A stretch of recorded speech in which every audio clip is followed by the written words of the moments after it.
Hello, fam. Welcome back. This is Black Tiger Miner going over a quick informational. So this is SERP's Twitter page, and it says Kaspa whale update. Those who sold over the weekend, look to who you sold to. So I'm not exactly sure why people sold over the weekend. I guess because it was up, they want to take some profits, which is good. But it looks like Casper Well is now up 246.8 million, adding 2 million today.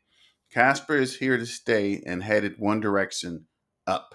So this is 5 a.m. this morning, and this is the address, which is the number 4 holder, and looks like his balance is 246.8 million. I guess that's 12.1 million and 48 transactions. And if we go to the actual address board, there's a transaction here. Looks like today at 3 o'clock in the morning. And this person bought $98,447 of Kaspa, which is almost 2 million Kaspas, 2 million Kaspa tokens. And if you can see, they've been buying up. They bought 100,000 on the 15th. They bought 203,000 on the 13th. And on the 12th, they bought 62,000. So whatever this is, if this is an exchange, which we're thinking it is, or if this is a person, they are buying up considerable amounts of Kaspa. So I just want to caution you guys. If you need to sell, by all means, go ahead and sell. But if you don't have to, continue to hold, right? What's the reason to cash out now? Kaspa might reach 8 cents by the end of the year. So I would say hold. Again, this is not financial advice. This is just me for entertainment purposes. This is Black Tiger Miner. Remember, Kaspa, Kaspa, Kaspa.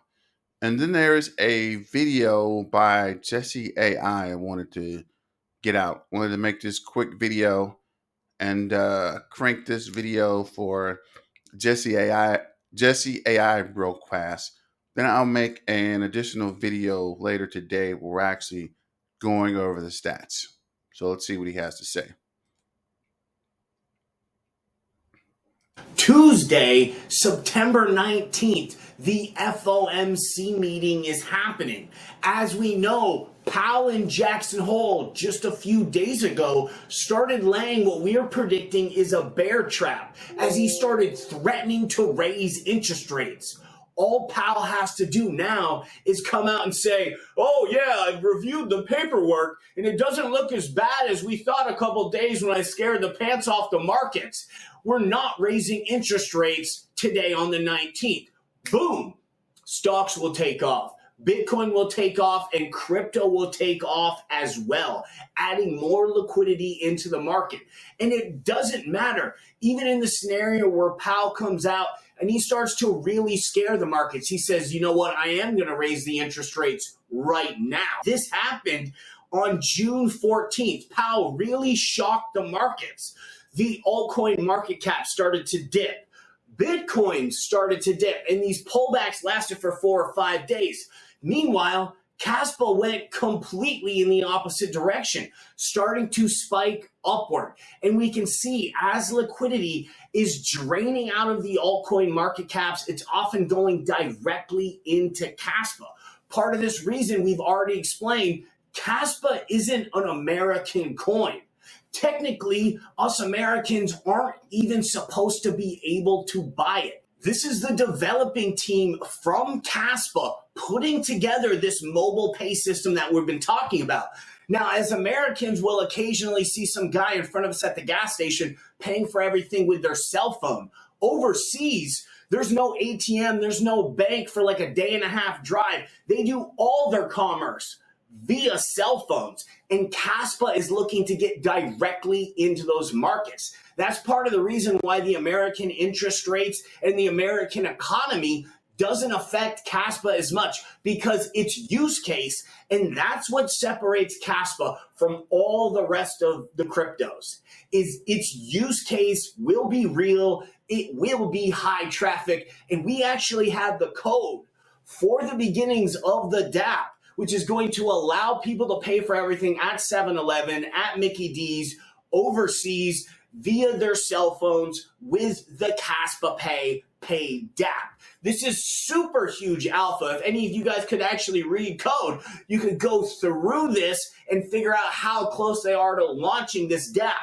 Mark my words, as soon as this DApp goes online and people are going into stores and paying for food with their Kaspa Pay app, or lumber yards are using it as a supply chain management tool to order more chainsaw blades when they run out. They made a very important partnership with the Payment Now platform. This was a key cornerstone to the Kaspa Pay DApp, as Payment Now is a bridge vehicle that can transfer your bag of token into whatever the seller on these transactions will accept for currency. A lot of times it's US dollars.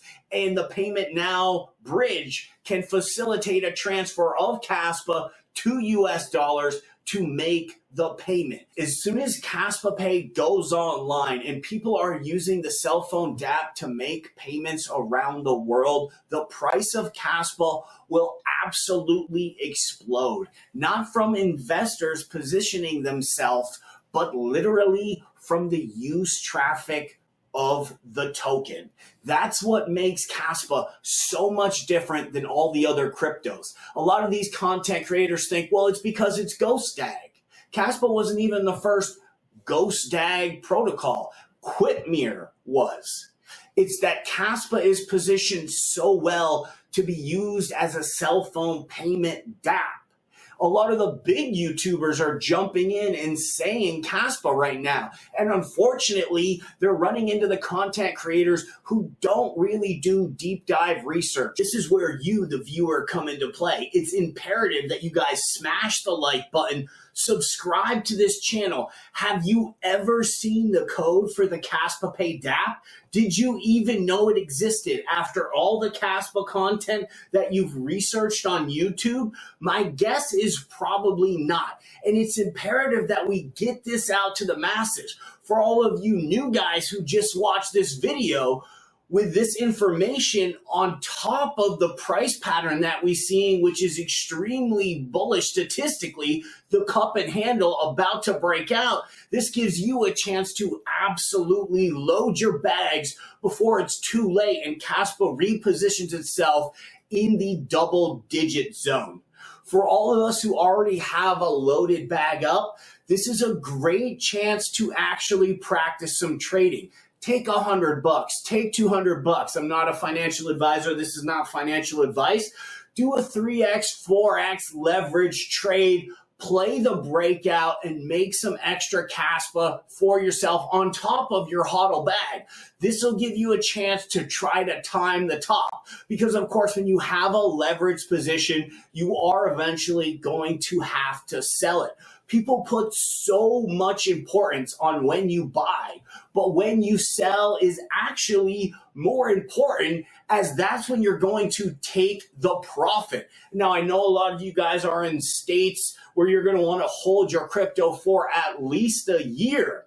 That gives you even more reason that you should want to be practicing. And paper trading is not practicing, because remember, it's emotions that affect your trading. So when you've actually got a couple $100 online, now you're ciphering through your brain's own defects, things of this nature, to help you find your best self, to help you make your best trades. This is the best advice that I can give to you guys. Somebody did a great video on the No BS Crypto channel about how if you actually hodl till 2030, you'll be crushing your gains. In the scenario where you were to sell just 1/3 of your bag at the peak of the 2025 bull market, and then buy back at the low, you could potentially double your Kaspa bag for really a very minimal risk.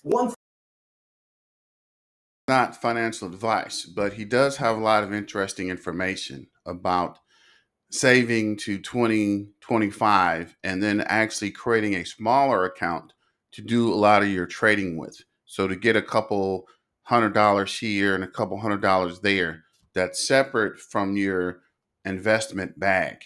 So I might look into that as well because it does make a lot of sense. So you could trade and buy through a smaller account and not have to touch your larger Kaspa bag. But as he mentioned too, that is the fundamental part of trading. At some point, you'll need to sell what you accumulated to make the money. You could hold it, but the price point where you sell is very important. So, like he mentioned, you can continue to check it out and leverage your trade, but at some point, you'll have to create a exit strategy or a way to sell to make profit. And he also mentioned Kaspa payouts coming.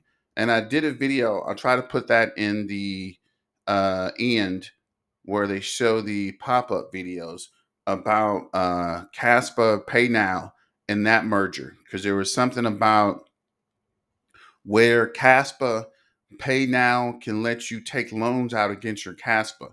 Again, this is not financial advice. And personally, I wouldn't recommend that, but you could look into it and make sure you do your own research, guys. Remember, Kaspa, Kaspa, Kaspa. That's all you need to know. But research before you do any investing or any transferring or selling. Research, because I also saw something about a web wallet got hacked. So I was saying to make sure you are cold storing and getting your crypto off the exchange. Once you make the purchase, get it off the exchange. It's called an exchange for a reason. It's just supposed to exchange um, currencies. You're not supposed to hold your bag on these exchanges. So keep that in mind as well. And keep an eye out, which I'm going to start researching this Kaspa mobile pay wallet where you can actually make transactions because that's what I mentioned too in one of the previous videos. I don't know how many videos I can put on this video for you guys to go back and watch, but they were mentioning in Africa and a lot of other countries, there's not a lot of banks around, right? The US, we're privileged to have banks at every corner or down the street. But in a lot of countries, they use their phones for a lot of pay methods. And with the speed of transactions of Kaspa, once Kaspa starts becoming more mainstream, it's going to take off. We are still in the beginning of the process because, as he mentioned too in the beginning of this video, we're not even able to buy Kaspa yet because it's not on a American exchange. I generally get it through Trade Ogre, and I've been seeing a lot of people commenting to my previous video about Trade Ogre not being able to push the transactions. And I looked at a lot of the transactions. I might try it again at some point, maybe tomorrow. Probably not today, but maybe tomorrow. But my transactions in Trade Ogre were failing. So I don't know if anybody is still having that problem, and it might be a liquidity problem with Trade Ogre, but I haven't looked into that yet. But let's see if it's still up. So when you try to withdraw, yeah, I tried to withdraw, and each one of these withdrawals failed. And then I just put it in a Ripple because I wanted to get it off Trade Ogre. So let me know if you guys are still, the last one was the 14th. Let me know if you guys are still having this problem with Trade Ogre and if there's a problem with that liquidity pool or anything else. But this is just a quick video. I'll make the full video a little later today, but I wanted to get that information out about this whale buying up all your crypto that you sold over the weekend. So I want to just tell you guys to continue to hold or hold as long as you can, right? You might not be able to hold for a long period, but at least wait till the price is closer to $1 before you start taking profits on your Kaspa tokens. But this is Black Tiger Miner signing out for the first video of today. I'm going to come back later with another video that I'm working on. So let me know your thoughts about this video in the comments. Don't forget to like, share, and subscribe. And remember, Kaspa, Kaspa, Kaspa. And let's get back to the money, guys.